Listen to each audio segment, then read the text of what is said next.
अस्सलाम वालेकुम स्टूडेंट्स। तो आज का जो टॉपिक है वो है इन्फेक्शियस डिजीज़ और कम्युनिकेबल डिजीज़ जो हैं इनके जो है इन्फेक्शन एजेंट्स क्या होते हैं।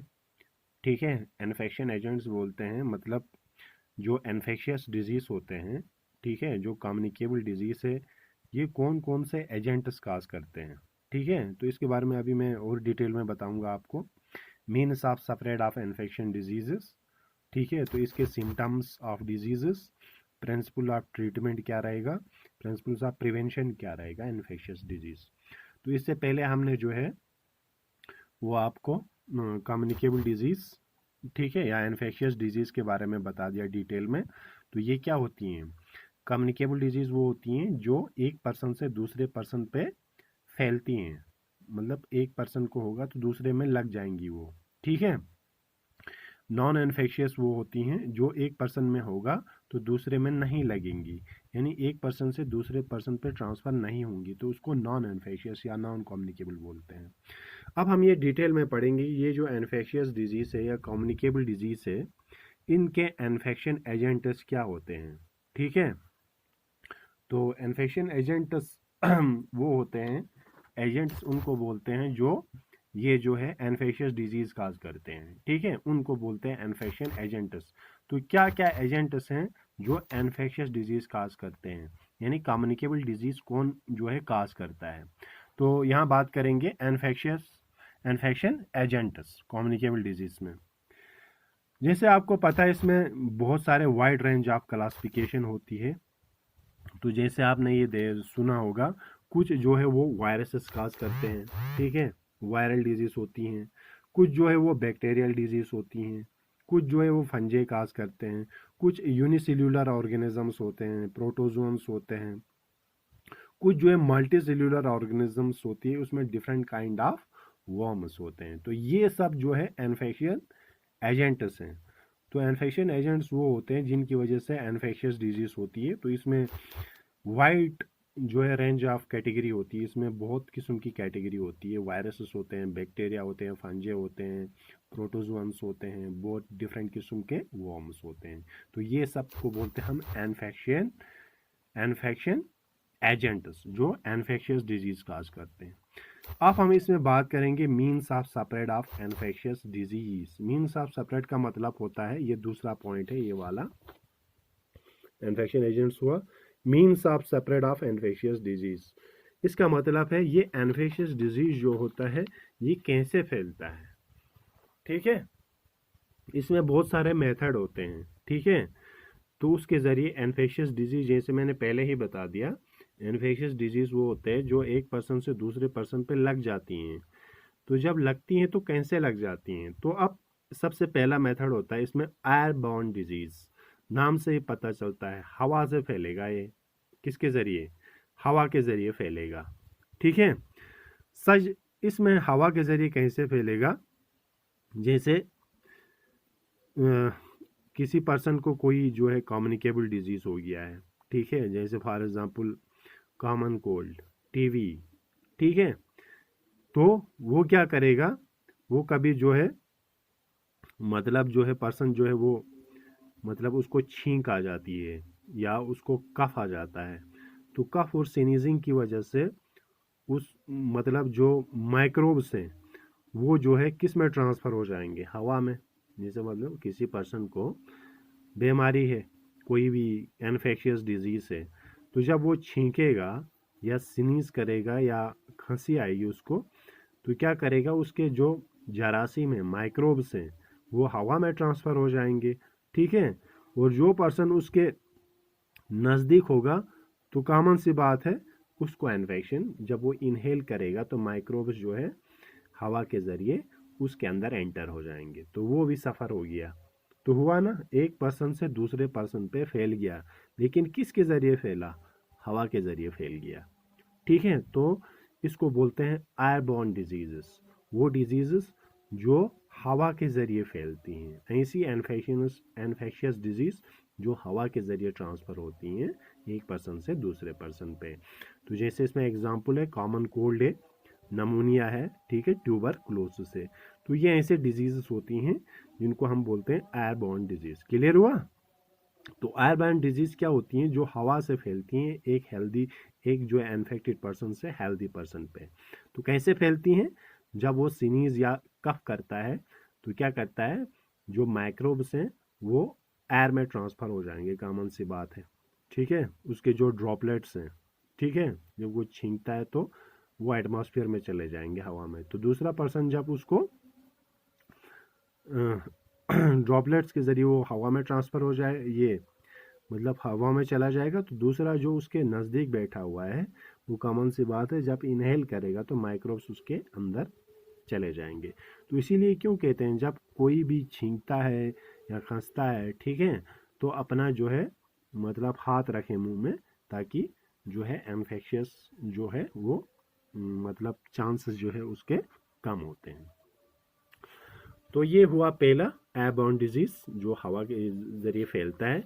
दूसरा है वाटरबॉर्न डिजीज़। नाम से ही पता चलता है जो पानी से फैलता हो, ऐसे इन्फेक्शियस डिजीज़ जो पानी से फैलती हैं। जैसे फॉर एग्जाम्पल किसी को कॉलरा हुआ है, ठीक है, ये कॉलरा जो है ये एक वाटरबॉर्न डिजीज़ है, पानी से फैलने वाली। अब पानी से कैसे फैलता है? जैसे फॉर एग्जाम्पल कोई कॉलरा का पेशेंट है, ठीक है, अगर उसका एक्सक्रीटा यानी वेस्ट प्रोडक्ट, ठीक है, अगर उसका एक्सक्रीटा जो है, अगर कोई आदमी जिसको कॉलरा हुआ है अगर उसका एक्सक्रीटा पानी में चला जाए, ठीक है, तो कोई दूसरा इंसान उसको पी लेता है, ठीक है, तो कॉमन सी बात है वो जो है उसके अंदर चला जाएगा, ठीक है, किसके ज़रिए? पानी के ज़रिए। मतलब जो एक्सक्रीटा है वो पानी में चला जाएगा, तो दूसरा इंसान, दूसरा आदमी कोई जो है उस पानी को पी लेता है, तो उस पानी के ज़रिए जो है माइक्रोब्स उसके अंदर चले जाएंगे, तो वो भी सफ़र हो जाएगा, किससे? कॉलरा से। तो इसीलिए जो सैनिटाइज मतलब जो पानी जो है साफ तो ये तो हमेशा इसी से होता है, तो पानी हमेशा साफ पीना चाहिए, ठीक है, उबाल के ठंडा करके भी पी सकते हैं, ठीक है।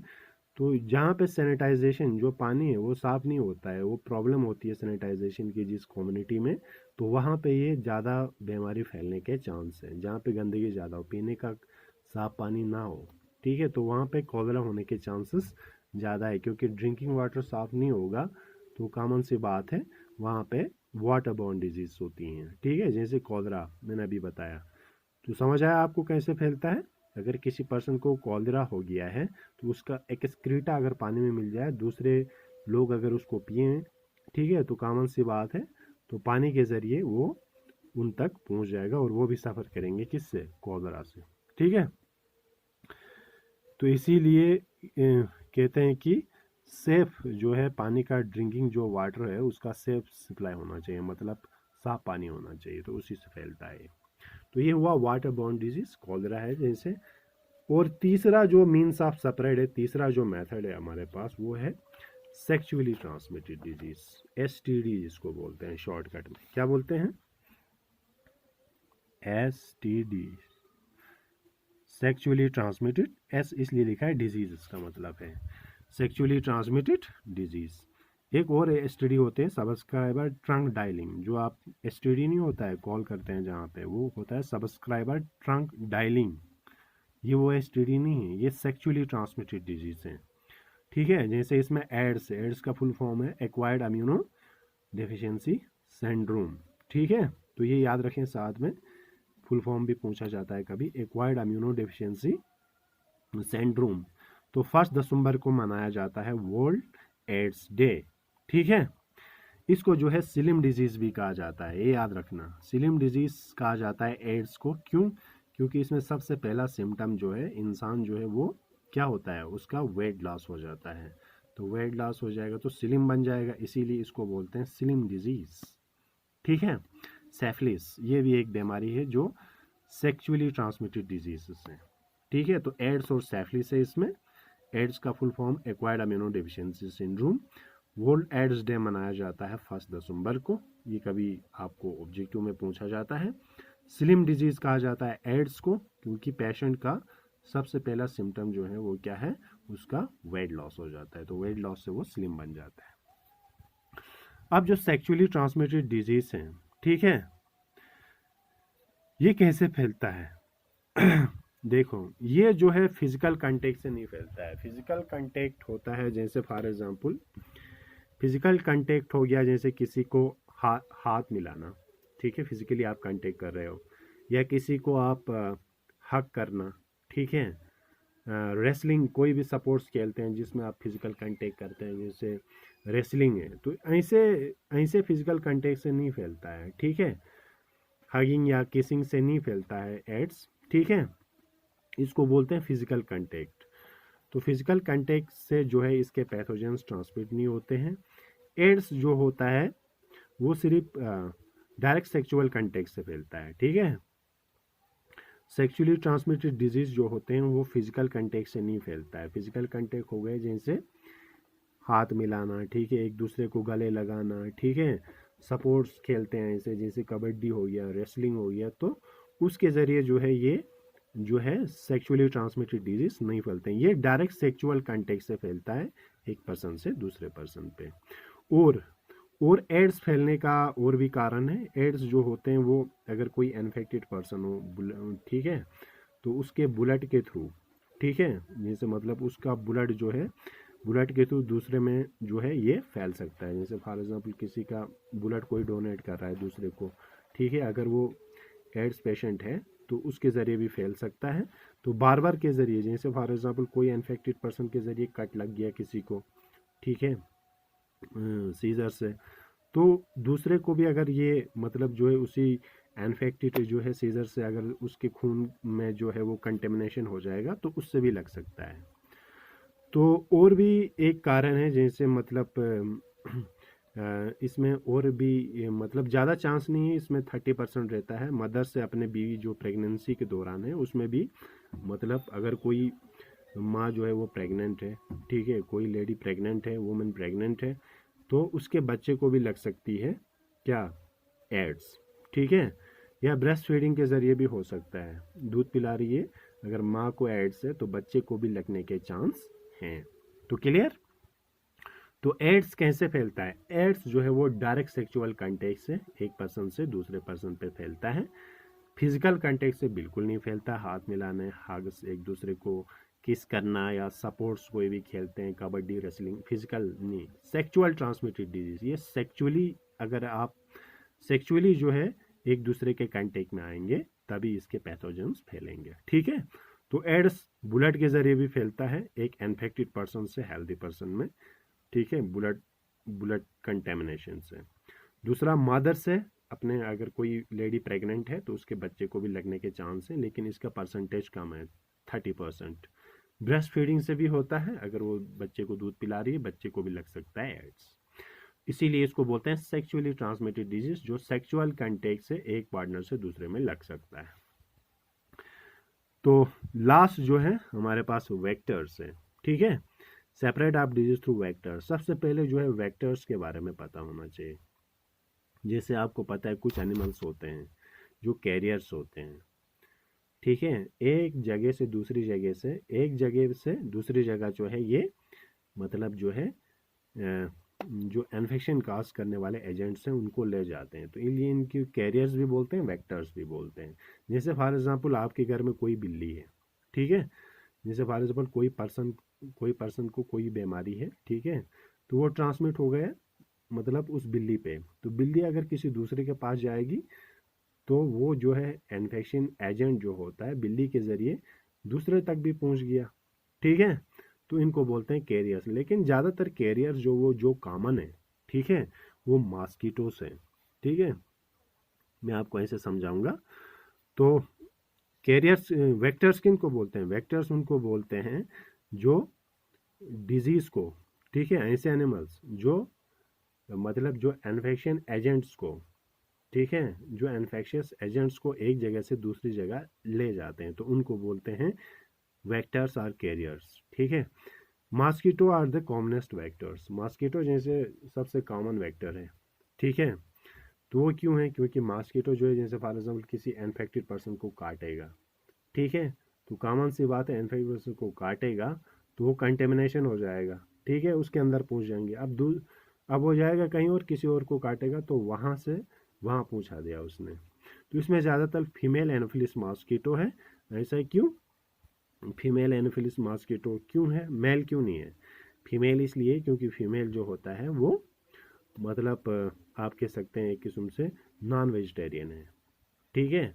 वो मेल जो है वेजिटेरियन, वेजिटेरियन इसीलिए वो मीट पे हाथ नहीं लगाते हैं। इसी तरह यहाँ पे भी है, फीमेल जो होता है वो नॉन वेजिटेरियन है, तो वो क्या करता है, ब्लड सक करता है तो वो ब्लड सक करेगा इन्फेक्टेड पर्सन का, तो कंटेमिनेशन हो गया, ठीक है, उसमें किसी और के पास जाएगा। जैसे फॉर एग्जांपल वो किसी को काटेगा, इन्फेक्शन को काटेगा ना, तो ब्लड के थ्रू ट्रांसमिट हो गए ना माइक्रोब्स। आप किसी दूसरे को भी काटेगा वो, तो कॉमन सी बात है, वो जरासीम वहाँ पहुँच गए दूसरे के पास। तो इस तरीके से एक जगह से दूसरी जगह पहुँचा दिया ना उसने, तो इसीलिए हम उनको बोलते हैं वेक्टर्स। तो आपको ये कुछ डेज आपको याद रखने हैं, ये याद रखना। वर्ल्ड टीबी डे 24 मार्च को मनाया जाता है। मलेरिया डे जो इसी की वजह से होता है, मॉस्किटो के बाइट से, ये मनाया जाता है 20 अगस्त को। और वर्ल्ड एड्स डे मनाया जाता है 1 दिसंबर को, ठीक है। तो आज के लिए इतना ही। तो आप इसमें जो टॉपिक्स बचे हैं वो हैं ये इन्फेक्शियस एजेंट्स हमने ख़त्म किया। Means of separate infectious agents वो होते हैं जिनकी वजह से, ऐसे एजेंट्स जिनकी वजह से इन्फेक्शियस या कम्युनिकेबल डिजीज़ होती है। Means of separate of infectious disease, कौन कौन से मेथड के ज़रिए इन्फेक्शियस डिजीज़ जो होते हैं वो फैलते हैं। हमने 4 मेथड पढ़े। एयरबॉर्न डिजीज़ हवा के ज़रिए, वाटरबॉर्न डिजीज़ पानी के ज़रिए, सेक्सुअली ट्रांसमिटेड डिजीज़ जो सेक्सुअल कंटेक्ट से, डायरेक्ट सेक्सुअल कंटेक्ट से फैलते हैं, वो वेक्टर्स के थ्रू, ठीक है। तो ये 4 मेथड हैं जिनके ज़रिए जो है इन्फेक्शियस डिजीज़ जो है वो स्प्रेड होता है। कल हम पढ़ेंगे सिम्टम्स ऑफ डिजीज़ के बारे में, ठीक है। प्रिंसिपल ऑफ ट्रीटमेंट क्या रहेगा हमारा इन्फेक्शियस डिजीज़ का, और प्रिवेंशन क्या करेंगे हम, ठीक है। आज के लिए इतना ही। ओके, अल्लाह हाफिज़।